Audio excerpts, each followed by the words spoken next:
morning, hello, happy Tuesday, and yes, the sky is blue and the sun is shining in San Diego this morning.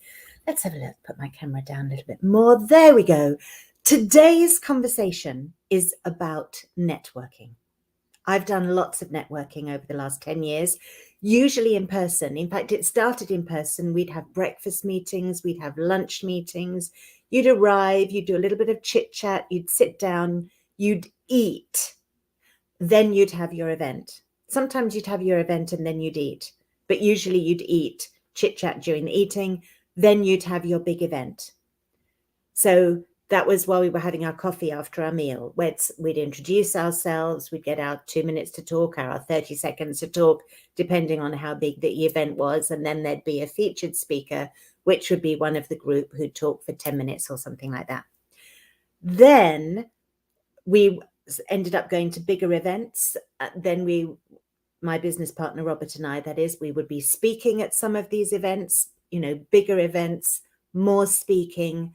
And then COVID came and then everything went online and it took a slightly different format, but actually there's a lot for online networking events. There are some that you can join that you can stay in for free, have free membership forever. There are some where you upgrade to a paid membership. Sometimes this involves them giving you a background that is branded. Sometimes it doesn't. It depends, but there are lots and lots of options. And the one thing that I think is brilliant about online networking is that you don't have to include travel time. So you can actually, if you wanted to, do a lot more networking online because you can physically fit more into your day. However, the mistake I made at the beginning was I booked myself into so many networking events, I didn't have time to follow up afterwards. Me, PhD in follow-up, not doing my proper follow-up, naughty, not the right way of doing it. Okay, so from the mistakes I've made, from the mistakes I have seen, let me tell you what I think are the tips for success in networking. First of all, keep your face in your camera high because you look more present. I moved my camera just now. When I'm down here like this, I look a little bit like a child. Now, I am actually only 5'2", so I do look a little bit like a child to some people. But when my camera's up here, as I'm sure you'll agree, I look as though I take up a little bit more space, which is important. The other thing is important is not to look down. Now, please don't get seasick when I do this, but I have my camera up on a box that's 3.5 inches tall, maybe. I'm going to show you why. I'm going to move it out of the way. I had not thought this one through. And I'm going to put this down there. Right. Obviously, I'm going to have to move the camera again.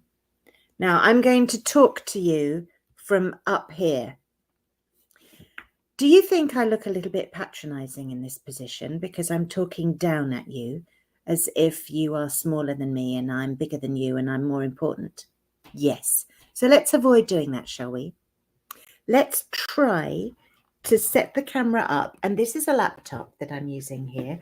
And I'm now putting my 3-inch, it's actually a big, it's a bit like a shoebox. And it's on a little table. And I found myself some nice background. I found myself some nice background in my house, something that's plain and uninteresting because I actually have my branding here and because I'm doing a live stream show. For networking events, I do not sit here. I do sit here for webinars, not networking events. For networking events, we're also using a different tool. This is StreamYard, which is designed specifically for live streaming events and interviews and things like that. What we're using usually, like 99.9% of the time, gosh, I wish I'd bought shares in this company, is Zoom, right? And when you have Zoom, you can make a virtual background. Now, I've seen virtual backgrounds which I think are brilliant, and I've seen virtual backgrounds which I think are appalling. And I'll tell you what makes the difference. Your virtual background in a virtual context is the equivalent of you giving it has your information on it. So you don't want loads of stuff all over the place and loads of pictures which confuse people and make it difficult to recognize you. If you're going to enormous groups where there are hundreds of participants or even tens and tens and tens of participants, I suggest you put a background with a relatively bright color, although not too bright. I put one with a bright sunshine at the back once. I'm not a yellow kind of a person, but I experimented with a bright yellow background, thinking, in a sea of faces, yellow stands out. It was a bit too much. It was actually terribly clever because it was sort of rays of light, and I had something in the corner that looked as though it was encircled by the light, and then the rays of light were shining through. So artistically, it was very creative, but it was actually way too yellow. It hurt my eyes. So I went with something different. I have my logo on one side. In fact, it's here. Now, because I'm a little bit artistic and a little bit nutty in some ways, I put that in a picture frame. It looks like a wooden carved gilded picture frame, and it hangs here in the middle of space. It's different. I like something that's different. My business partner wears a badge that says Robert in person. Now, Robert in person would be a great backdrop. That would be because it grabs attention, right? And on the other side, I have my email address, my phone number, and because it comes up a lot, it says San Diego, California, or San Diego, USA. San Diego, USA, I think, which is a bit misleading because I know there's more than one San Diego in USA, but I'm in a lot of international groups, and I think that's nice. I belong to some groups where you get a background that they give you, and one of them is really pretty because it has the map of the United States with a star on your state, or a map of Europe with a star in your country, or a map of the United Kingdom with a star in the country or the city that you're in. So you can do something a little bit more creative. If you have the time, it's not important. I would recommend a background which is as plain as possible, because you are then easier to see. But a brighter color will make it easier to recognize you in a group. Now, there's another way of identifying yourself cleverly, and that is your name as it appears on your screen here when you're doing your Zoom call. Now, I just have my name, Andrea Kuchin, but I've been toying the idea of putting Andrea Kuchin, PhD, and follow-up, but I don't need to because I've got it on there. If I had a Mac and didn't have green screen, I would do it that way. Or I might put something that is exciting at that moment that I'm promoting, right? What I would not recommend is that you put your LinkedIn handle, your Facebook handle, your Facebook group, your website, you're this, you're that, you're the other, and you're something else. It's too much. It's too confusing for the eye. You want people to still be watching what you're saying. And you'd be amazed, even though I've got my phone number and my name and my email address on the screen, you'd be surprised how many people ask me to tell them the email address. And this is a good thing, because when you have visual and audio, you are much more likely to remember something. So for me, the idea that my logo and my important information is there on the screen, people might not even realize they're seeing it, but they are. And the most important thing is the logo and the company name. My logo is my company name. You can see it there, right? PhD in follow-up with a little hat, right? That is the company logo. I've got a square version of it. The follow-up, the little line on the up is an upward arrow, and that's the logo. So my name is in it. The point is, if somebody thinks afterwards, PhD in follow-up, and looks for the website, they'll find it. And there's all the information, right? Now, I know you get to post in the chat when you're in an event, and that's great. But again, I would not post an essay. This is where you could get really, really clever. And I'm more than happy to help you with this. So this is a really good opportunity for me to give you my contact information. I've been talking long. For me to give you my contact information, just in case you're not with us in the group. So our Facebook group is PhD in follow-up, more loyal customers and referrals for busy business owners. Because when you've got more referrals and when you've got more customers coming in and more clients and more patients, you're making more money and your life is better. That's our purpose. We actually solve problems. We solve any kind of business problem. We're brilliant at solving problems. And I've talked a lot about other ways that we solve problems and other things that you can do. But following up is part of the sales process and part of the marketing. All of this is about marketing. Okay, so you join us in our Facebook group. You can participate live. You can also call me or text me on 858-252-1190. You can call or text me on 858-252-1190. My email address is andrea@phdinfollowup.com. Okay, andrea@phdinfollowup.com. Now, this is the clever bit. I have a website, PhD in Follow-up. And on that website, I created a page that has all the information about me that you would ever need.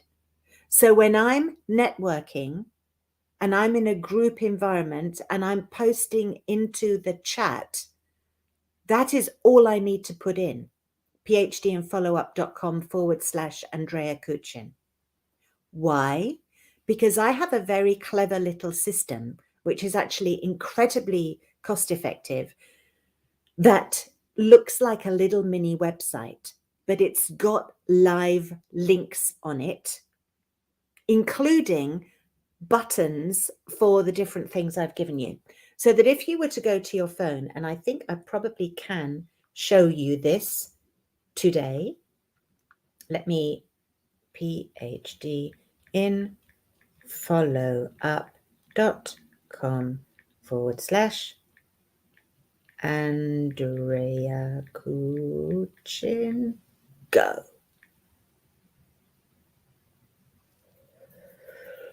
Drum roll.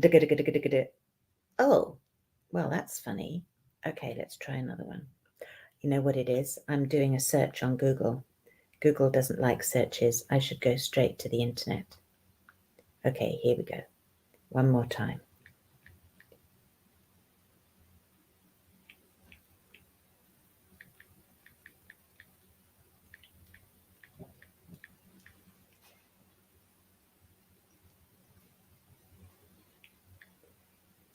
I apologize for the delay. Talk amongst yourselves. Okay, you get this, right? This is the story of my business. This is what I would have on a website, right? Oh, yeah, it's okay. This, oh, hang on, I've clicked a link. These are the different services and products that my business provides.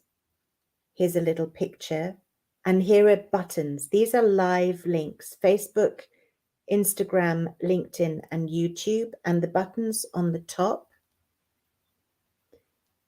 are live as well. In other words, if you were to click the phone button there, it would actually ring on my phone, right? If you were to text it, it would actually you'd be sending me a text message. It would be live, right? And then all these links are live too. And I can update anything at any given moment at the drop of a hat.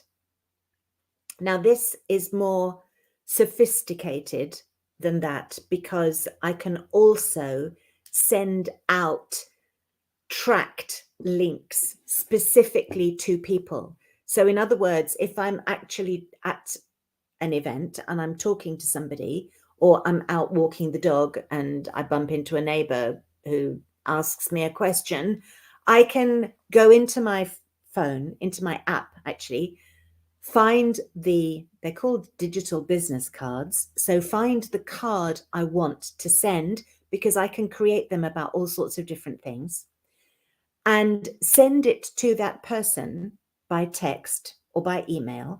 And it creates a unique link for that person and then asks me when I want to follow up. Then it sends me a reminder that tells me when I need to follow up. So in itself, it's an extremely sophisticated program. And as you could see, it's beautiful. What I've created there is a really nice looking thing. I can put videos on as well. Let me see. I could actually go straight into the app here and show you another one that I've created about something else. Maybe something that's got a video in it.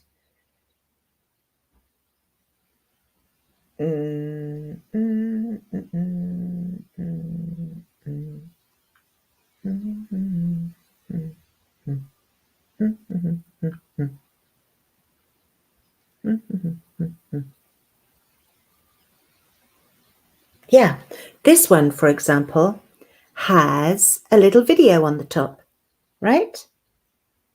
And again, you scroll up and there are buttons and a photo.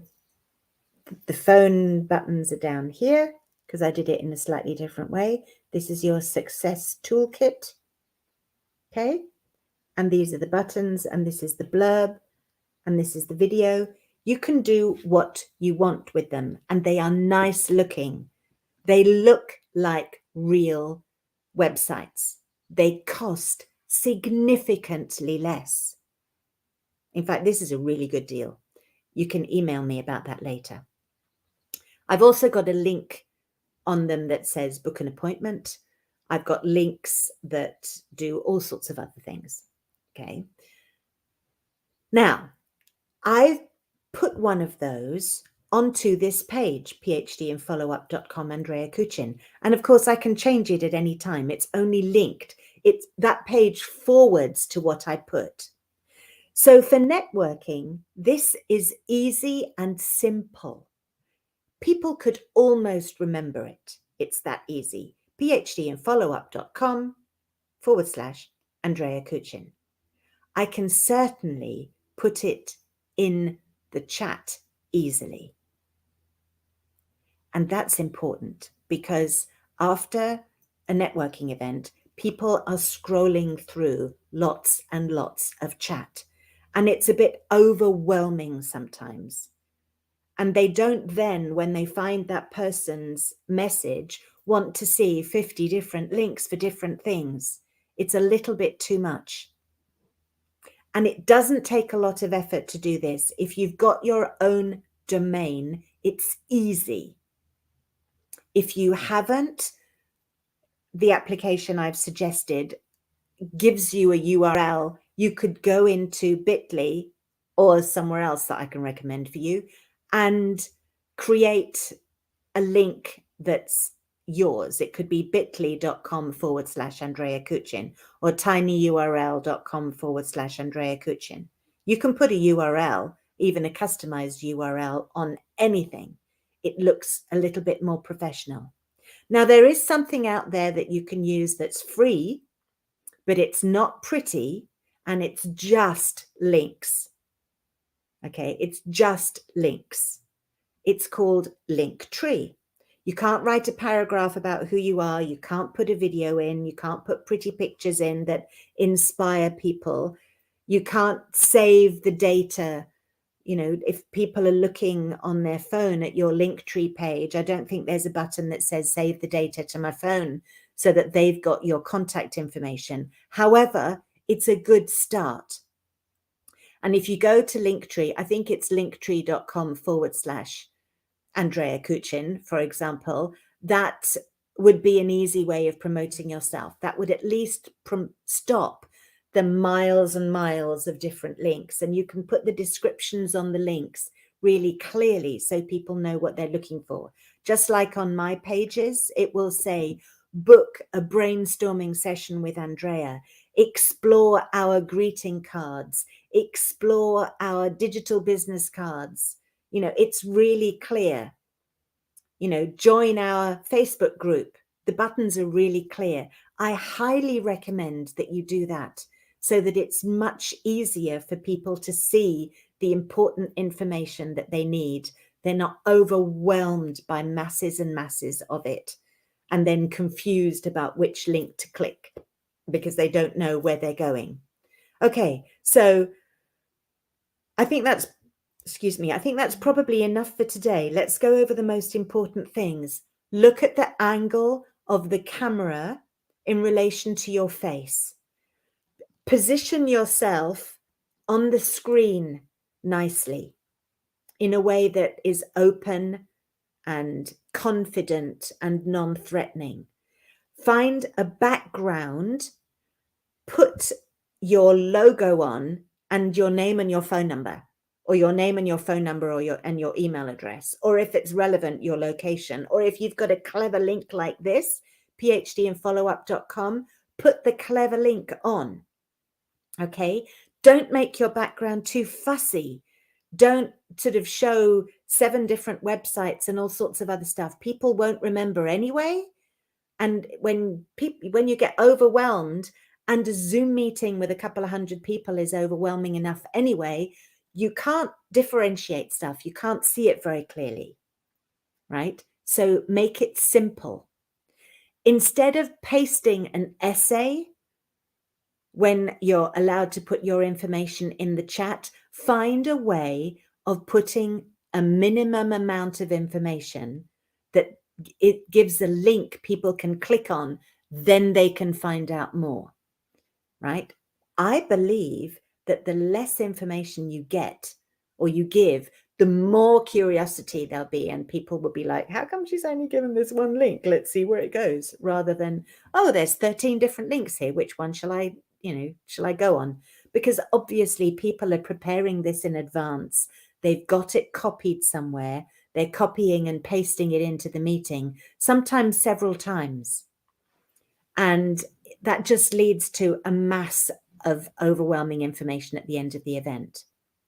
Now, the really important thing is get the information of the people you meet and you are interested in, and reach out to them absolutely within 24 hours, preferably by the end of that day, because after all, this would be your driving home time, but you're not driving home. You're already at your desk, or you're not driving back to your desk. Home business, you see, most of this is about home businesses. So that travel time becomes your follow-up time, which means you're saving masses of time, because your follow-up time then is your next meeting, right? Which is why I said online meetings are really efficient. Follow up, and the most professional way of doing it is via email, giving your information again, repeating your information, and LinkedIn. That's where the more professional people tend to hang out. Okay. Then part of your follow-up strategy can be connecting on Facebook or sending a text message as a reminder of the email if you want to get in touch with people.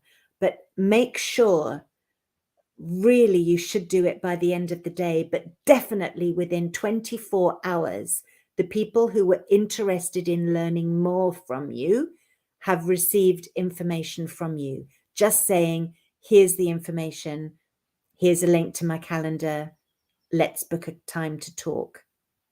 And next week, we'll talk about how you then communicate with them, how long you leave it, what you send, what you say, those kind of things, because it'll be more efficient.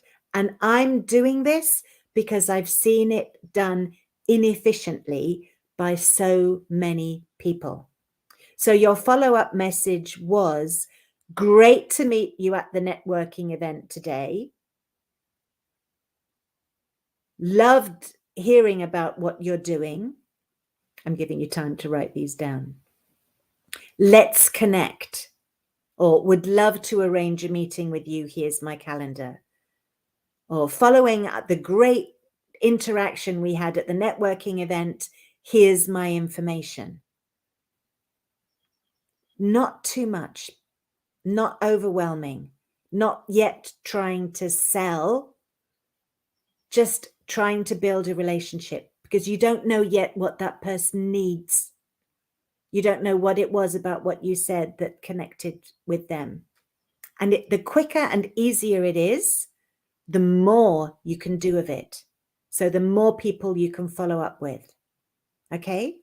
All right, that's it for today. Yay! Those are my follow-up tips. I'm Andrea Kuchin. This is My Home Biz Tips, brought to you by PhD in Follow-Up. And you can email me if you have any questions at andrea@phdinfollowup.com. Whoops, that was supposed to have come up on the screen like that. There it is. Or you can text me or call me on 858-252-1190. I am here if I'm in the middle of a training or a webinar or a client call. I'll call you back later.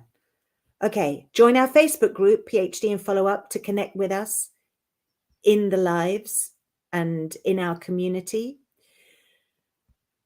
And that's it. Those tips might seem insignificant. It might not seem important, but believe you me, little things like this do mean a lot. All right, that was it for today. Have a great week, and I'll see you next week. And now I've got to go and find my outro. Here we go. Have a great day, everyone. Bye-bye.